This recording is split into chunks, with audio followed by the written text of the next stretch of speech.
हम जब योग की बात करते हैं, योग की चर्चा करते हैं, तो योग में सबसे प्रथम महर्षि पतंजलि आते हैं। पूरे विश्व को जो योग दिया वो महर्षि पतंजलि ने दिया और उनका अष्टांग योग है। 8 योग के अंग हैं: यम, नियम, आसन, प्राणायाम, प्रत्याहार, धारणा, ध्यान, समाधि। समाधि में जाने के लिए हमको यम और नियम से गुजरना पड़ेगा। तो यम और नियम ये दोनों 5-5 की संख्या में है। यम है अहिंसा, सत्य, अस्तेय, ब्रह्मचर्य, अपरिग्रह, यम। तो अहिंसा, किसी भी प्राणी की हिंसा नहीं करना, मन, वचन, कर्म से तीनों प्रकार से किसी को कष्ट न देना, तो ये हिंसा कहलाती है। तो हमें अहिंसक बनना है। तो योग में सबसे पहला जो हमारा पाठ है, लेसन शुरू होता है, तो वो अहिंसा है। हमें किसी प्राणी की भी हिंसा नहीं करनी, मन, वचन, कर्म से। अहिंसा, सत्य, जीवन में सत्य बोलना। जो व्यक्ति सत्य बोलता है तो उसके जीवन में कोई भी किसी प्रकार का दोष नहीं होता। हेरा फेरी वही करता है जो सत्य नहीं बोलता। तो इसलिए योगी के लिए जरूरी है कि हम पहले सत्य आचरण करें और सत्य को जीवन में धारण करें, तभी हम आगे बढ़ सकते हैं। तो अहिंसा, सत्य, अस्तेय। अस्तेय का मतलब है चोरी नहीं करना, वो भी मन, वचन, कर्म से। किसी के भी पदार्थ को चाहने की इच्छा न रखना, तो वो अस्तेय है। अहिंसा, सत्य, अस्तेय, ब्रह्मचर्य। ब्रह्मचर्य के कई अर्थ हैं। ब्रह्म कहते हैं ईश्वर, तो ईश्वर में विचरण करना, अर्थात ईश्वर को जान करके उसकी आज्ञाओं का पालन करना, शक्ति का संचय करना और वेद आदि शास्त्रों का अध्ययन करना। तो ये मिला करके ब्रह्मचर्य एक शब्द कहलाता है। हम केवल उसका अर्थ छोटा ले लेते हैं कई बार, लेकिन ऐसा नहीं है। तो अहिंसा, सत्य, अस्तेय, ब्रह्मचर्य, अपरिग्रह। अधिक सामान को इकट्ठा नहीं करना। आज हम देखते हैं कि बहुत से लोगों के पास में कपड़े नहीं है और कुछ लोगों के पास में कपड़े खराब हो रहे रखे, हजारों साड़ियाँ और कई कई प्रकार के कोट। तो वो कहते हैं कि संग्रह नहीं करना।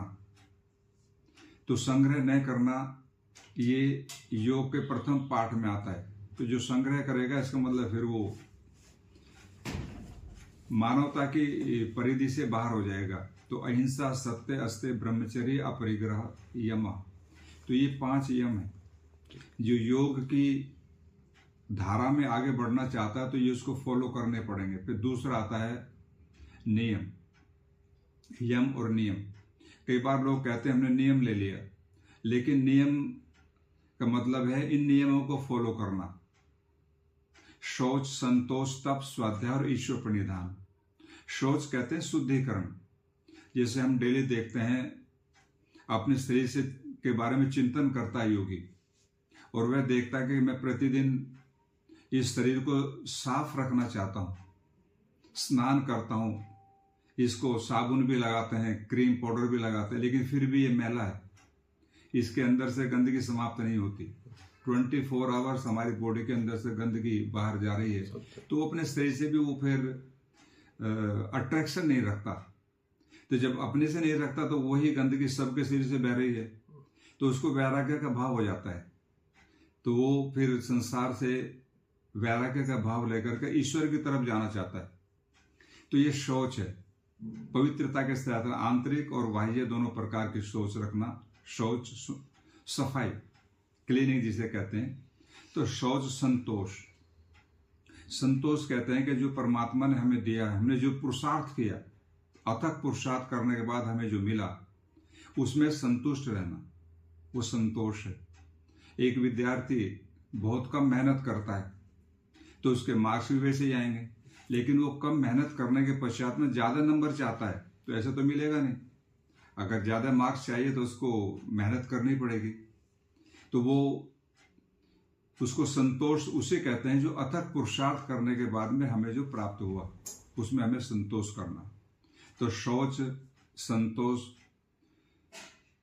और स्वाध्याय, तो ये जीवन के लिए बहुत जरूरी है। जो भी योग में आगे बढ़ना चाहता है तो वो इसमें जरूर आएगा। तो शौच, संतोष, तप। तप कहते हैं कि जीवन में जो भी अच्छा बुरा है उसको सहन करना। जब हम गीता को पढ़ते हैं तो उसमें आता है सुख दुखे समय कृत्वा लाभा लाभो जया जयो, सुख दुख जय पराजय इन सब में सम रहना। बोले ये तप है।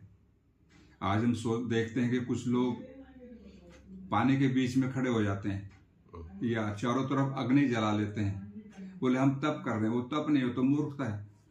तो जो महर्षि पतंजलि ने तप का स्थान दिया है कि जीवन में द्वंद्वों को सहन करना, गर्मी सर्दी मान अपमान, ये सब चीजें योगी इन सब चीजों से ऊपर उठ जाता है। उसको सम्मान की आवश्यकता नहीं होती, उसके कोई माला डालेगा या नहीं डालेगा उससे कोई फर्क नहीं पड़ेगा। तो ये तप की संज्ञा दी उसमें महर्षि पतंजलि ने। तो शौच संतोष तप और स्वाध्याय।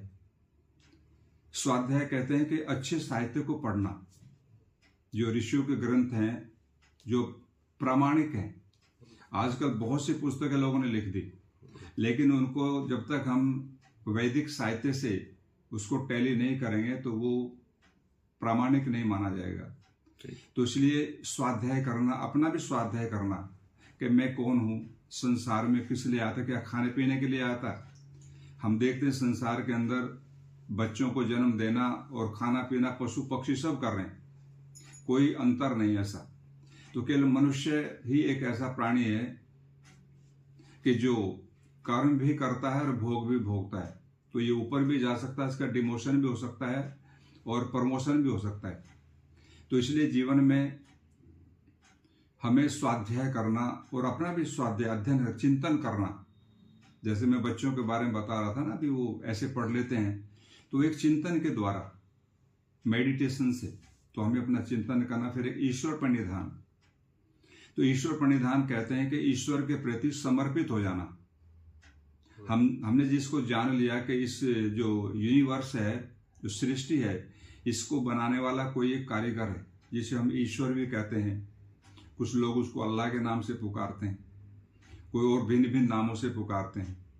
तो हमारे शास्त्रों में कहा एकम सद्विप्रा बहुधा वदंती, वो एक ही है, लोग उसे अनेक नाम से पुकारते हैं। तो स्वाध्याय करने से हमारे जीवन के अंदर जो बुराइयां वो दूर होती हैं और हम अच्छाइयों को धारण करते हैं। जैसे किसान होता है, उसने फसल लगाई तो फसल के अंदर खरपतवार बिना बोए आ जाती है अनायास, लेकिन वो क्या करता है, खुरपी से उसकी निराई करता है और खरपतवार को निकाल देता है और उसमें जो पौधा लगाया था उसको छोड़ देता है। तो उसको एनर्जी मिलती है, पोषक तत्व मिलते हैं। तो जो पोषक तत्व मिलते हैं उससे फिर वो आगे बढ़ता है। तो ऐसे ही जो ईश्वर प्रणिधान है, ईश्वर के प्रति समर्पित हो जाना, समर्पण का भाव। तो जब तक हम समर्पण का भाव लेकर नहीं आएंगे तो तब तक हम ईश्वर का सानिध्य प्राप्त नहीं कर सकते। तो ईश्वर का सानिध्य तभी मिलेगा जब हम अंदर से क्लीन हो जाएंगे, हम साफ सुथरे होंगे। तो वो बहुत जरूरी है। तो यम नियम आसन जो चल रहे हैं ये, तो महर्षि पतंजलि कहते हैं स्थिर सुखम आसनम, कि जिस आसन में बैठ करके आप स्थिरता पूर्वक सुख पूर्वक एक लंबे समय तक जाप कर सकें, प्राणायाम कर सकें, ध्यान कर सकें, मेडिटेशन कर सकें, बोलो वो एक आसन है। तो जो आसन है ये हठ योगियों के हैं, उनसे शारीरिक लाभ मिलता है। लेकिन महर्षि पतंजलि केवल इतना ही मानते हैं कि स्थिर सुखम आसनम, कि एक ही आसन है जिसमें बैठ करके आप ध्यान कर सकते हैं। तो यम नियम आसन प्राणायाम। प्राणायाम प्राणों को आयाम देना। हमारे शरीर के अंदर एट ए टाइम 10 प्राण काम कर रहे हैं।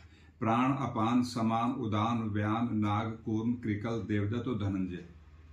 अगर हम जो पलक अप डाउन कर रहे हैं, एक प्राण अलग होता है। हमारी बॉडी के अंदर ब्लड सर्कुलेशन में घूम रहा है, वो एक प्राण अलग है। हम जब भोजन चबा करके अंदर ले जाते हैं तो एक प्राण अलग होता है गले में, जो उसको नीचे ले जाना काम करता है। मलमूत्र का विसर्जन करते हैं तो एक प्राण अलग होते हैं। जब बहनें प्रसव काल में होती हैं, बच्चा जन्म लेता है, तो वो प्राण उसको बाहर लाने का काम करता है।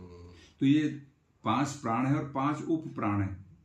तो ये इन प्राणों को हम कैसे सशक्त बनाएं, कैसे उनको एनर्जी दें, तो उसके लिए हम प्राणायाम करते हैं। और प्राणायाम कई तरह के हैं, अलग अलग तरह से उसके प्राणायाम है, उसको किया जाता है। तो ये जो प्राणायाम है ये हमें आरोग्य भी देते हैं और हमारे जो ऑर्गन्स हैं उन सभी के अंदर शक्ति का संचार करते हैं। तो इसलिए प्राणायाम हमारे लिए बहुत जरूरी है। आज हम देख रहे हैं कि पीछे भी कोरोना आया तो जो लोग प्राणायाम करते थे उनका जो लंग्स था वो बहुत सशक्त था, फेफड़ा, उनको प्रॉब्लम नहीं हुई। जिन्होंने प्राणायाम नहीं किया उनको प्रॉब्लम आई और उन पर ज्यादा अटैक किया कोरोना ने। लेकिन जो योगाभ्यास प्राणायाम करते थे उनके शरीर की जो रेजिस्टेंस पावर है वो बहुत स्ट्रोंग थी, उन पर कोई प्रभाव उसका नहीं हुआ, और हुआ तो बहुत कम हुआ, वो ऐसे इजीली ठीक हो गए। तो इसलिए प्राणायाम हमारे लिए बहुत जरूरी है। तो प्राणायाम करने से हमारे जो 10 प्राण है, हम कई बार कहते हैं कि योग एक और रोग अनेक। तो एलोपैथी के डॉक्टर उस पर आपत्ति करते हैं और वो कहते हैं जैसे कैसे हो सकता है। हमारे यहाँ तो अगर आपको 5 बीमारियां हैं तो 5 टैबलेट हैं, अलग अलग हैं। लेकिन योग में ऐसा नहीं, क्योंकि जब हम प्राणायाम करते हैं तो हमारी बॉडी का समस्त बॉडी की एक्सरसाइज होती है और प्राण बलिष्ठ होते हैं, और जिसका प्राण बलिष्ठ होगा वो कभी बीमार नहीं हो सकता।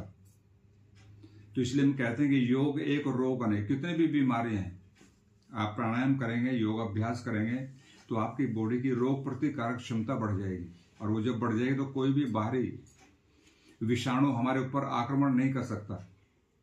कमजोर आदमी को दुनिया सताती है और जो थोड़ा हेल्दी ताकतवर होते हैं उनके पास कोई नहीं जाता। तो ठीक वैसे ही हमारी बॉडी अगर सशक्त होगी, एनर्जेटिक होगी, तो कोई भी किसी प्रकार का रोगाणु हमारे ऊपर आक्रमण नहीं करेगा। तो इसलिए प्राणायाम करना बहुत जरूरी है। तो यम, नियम, आसन, प्राणायाम, प्रत्याहार। प्रत्याहार कहते हैं कि हमारी जो इंद्रियां हैं विषयों की तरफ भाग रही हैं, तो वहां से उसको एकत्रित करना, वहां से उसको हटाना। वो हटेगा कैसे? जब तक हम चिंतन नहीं करेंगे कि मेरे जीवन का लक्ष्य क्या है, जब तक वो हमारे ठीक से मस्तिष्क में नहीं बैठेगा तो हम उससे दूर नहीं जा सकते। तो प्रत्याहार, जैसे आपने कछुआ होता है, तो कछुआ आपने देखा होगा वो पैरों को खोल के चलता है, जब उसको छेड़ते हैं तो अपने अंदर सिकोड़ लेता है। तो ऐसे ठीक हमारी जो इंद्रियां हैं उनको हमें बाहर से हटा करके अंदर की ओर ले जाना, ताकि हम हमारा जो विषय है, हम जो चाहते हैं उसमें हमारी पूरी शक्ति लग जाए और वो चारों तरफ से हम अंदर की ओर आ जाएं। तो यम, नियम, आसन, प्राणायाम, प्रत्याहार, धारणा। देश बंधस्य चित्तस्य धारणा, किसी एक विशेष स्थान पर मन को केंद्रित कर देना। जैसे ना कई लोग त्राटक करते हैं, बाहर बिंदु बना देते हैं, उसको लगातार देखते हैं, लेकिन बाहर से तो हम परेशान ही हैं। बाहर की दुनिया तो इंसान को परेशान कर रही है, तो हमें आंतरिक त्राटक करना है। तो उसमें कहा कि हमें अंदर जाना है उसमें। तो देश बंध चित्त से धारणा, तो एक धारणा अंदर बनानी है हमें, अंदर एकाग्र होना अपने आप में। धारणा, फिर ध्यान। तो धारणा के बाद में फिर ध्यान आएगा। तत्र प्रत्येक तानता ध्यानम, किसी एक चीज को लगातार आंतरिक भाव से देखना, उससे हमारा मन हटे नहीं, तो उसका अभ्यास करना लगातार। वो 2-4 दिन की चीज नहीं है, वो तो उसमें तो सालों साल लगते हैं, और ये पूर्व जन्म से भी रिलेटेड है। पहले से हम जो लेकर के यहाँ पर आए हैं वो हमारे पास कितना है, उससे हम उसको आगे बढ़ाते हैं। तो ये ध्यान की प्रक्रिया है। तो ध्यान में एक स्थूल ध्यान है कि हम अपने श्वास के ऊपर मन को केंद्रित करते हैं। हम श्वास को देखते हैं कैसे अंदर बाहर जा रहा, तो वहीं पर एकाग्रता के साथ उसमें दक्षित हो जाते हैं और लगातार उसको देखते रहते हैं। तो कुछ दिन के बाद में फिर हमारा मन स्थिर हो जाता है। फिर हम जो हमारी बॉडी के अंदर 8 चक्र हैं, अष्ट चक्रा नव द्वारा देवानाम पुरा योध्या तस्याम हिरण्यः कोशा स्वर्गो ज्योतिषा वृता। तो 8 चक्र हैं। पहला रीढ़ की हड्डी के लास्ट में मूलाधार चक्र है, फिर स्वाधिष्ठान है, नाभि में मणिपुर है, फिर अनाहद है, हृदय है, विशुद्धि है, और आज्ञा है, और सहस्त्रार। तो अष्ट चक्रों पर भी हम ध्यान करते हैं। हमें मन को डाइवर्ट करना है। हमारा जो मन संसार में घूम रहा है, हमें वहां से हटा के उसको कहीं एक तरफ लगाना है, तो वो ध्यान की स्थिति में आएगा। तो धारणा, ध्यान, फिर समाधि। तो समाधि में फिर व्यक्ति खो जाता है। तदेवार्थ मात्र निर्भासम स्वरूप शून्यम इव समाधि। तो खो जाने का मतलब है जीरो। अभी हम चर्चा कर रहे थे ना कि आर्यभट्ट ने हमें जीरो दिया। तो शून्य की आकृति में पहुंच जाते हैं, और वहां पर कोई भी बाहरी चीजें हमें उसमें नहीं सताती। तो ये महर्षि पतंजलि का अष्टांग योग है। जब तक हम इसको ठीक से फॉलो नहीं करेंगे तो लाइफ में हम योग में पदार्पण ही नहीं कर सकते। तो ये चीजें कंडीशंस हैं उसकी। जैसे ना कहीं भी किसी चीज में हम कोई करना चाहते हैं उसकी कुछ कंडीशंस होती हैं। तो महर्षि पतंजलि ने ये उसको कंडीशंस दिए हैं कि जब तक हम इनको फॉलो नहीं करेंगे तो आगे नहीं बढ़ सकते। तो ये आज हम जो देख रहे हैं दुनिया के अंदर जो योग है ये केवल शारीरिक है, आसनों तक सीमित रहा, जबकि योग का मतलब स्पिरिचुअल है, आध्यात्मिक है। जो हम संसार देख रहे हैं इससे हटकर के भी एक शक्ति है जो संसार को चला रही है, उसकी तरफ जाना, उसको जानना, उसको समझना, तो ये आध्यात्मिक पक्ष है इसका। तो हमें उसको भी जानना चाहिए। तो इसलिए देश में आज मैं कई बार देखता हूं तो बड़े बड़े योगी हैं, लेकिन वो केवल योगासनों तक सीमित है, उनका आध्यात्मिक विकास नहीं हुआ, इसलिए वो प्रॉपर्टी के पीछे दौड़ रहे हैं। जो व्यक्ति ईश्वर की तरफ जाता है तो ये सब साधन उसके लिए गौण हो जाते हैं। महात्मा बुद्ध एक पेड़ के नीचे बैठ गए, कोई बिल्डिंग नहीं थी, कुछ नहीं था, वहीं उनको बोध हो गया। महावीर स्वामी, महर्षि स्वामी दयानंद सरस्वती जी महाराज हमेशा पेड़ों के नीचे रहा करते थे, तो उनको वहां पर बोध हुआ। आचार्य शंकर को 8 वर्ष की अवस्था में बोध हुआ, स्वामी दयानंद जी को 12 साल की अवस्था में बोध हो गया। तो 12 साल के बच्चे तो उस समय उन्हें कुछ पता ही नहीं था, लेकिन इनको बोध हो गया। तो इसका मतलब पीछे से लेकर के आए थे, आगे फिर इसको डेवलप करते हैं। तो योग अपने आप में महर्षि पतंजलि की देन है। मैं समझता हूं उन्होंने जो अष्टांग योग की बात की है, जब तक हम उस लाइन से आगे नहीं बढ़ेंगे तो हमारा योग सक्सेस नहीं हो सकता और हम योग में आगे नहीं बढ़ेंगे। तो मैं चाहूंगा जो भी कोई योग में आगे बढ़ना चाहे तो वो अष्टांग योग से प्रारंभ करे और यम नियम को फॉलो करता हुआ आगे बढ़े। और जीवन में शांति भी चाहिए। तो मैं तो कई बार कहा करता हूं कि अगर ये पूरा विश्व महर्षि पतंजलि को स्वीकार कर लेता, स्पिरिचुअल हो जाता, तो आज हम देख रहे हैं इजराइल में और रशिया में कितना बड़ा युद्ध हो रहा है। वो क्यों? क्योंकि अहम भाव है। योग, जब योगाभ्यास व्यक्ति करता है, प्राणायाम करता है, तो अहम खत्म हो जाता है, ईगो नहीं रहता फिर वहां पर। तो ये सब ईगो के लिए काम करे पूरी दुनिया, एक दूसरे को मारने के लिए तैयार है, हजारों हजार मिसाइलें छोड़ रहे हैं। तो वहां मिसाइलों का कोई मतलब नहीं होता। जो व्यक्ति योग में पदार्पण करता है उसके पास में धन है नहीं है वो उसको नहीं देखता, वो उसका उद्देश्य होता है ईश्वर की प्राप्ति करना। तो ये चीजें महर्षि पतंजलि के द्वारा मिल सकती है। तो मैं चाहूंगा जितने भी सब हमारे भाई बहनें आए हैं ये सब महर्षि पतंजलि को जाने और ये चीजें उनके लिए हों, तो मैं समझता हूँ वो जल्दी इसमें प्रगति कर सकते हैं और जो उनका लक्ष्य है, जिन चीजों को वो भी नहीं जान पाए उनको जान सकते हैं। ओम।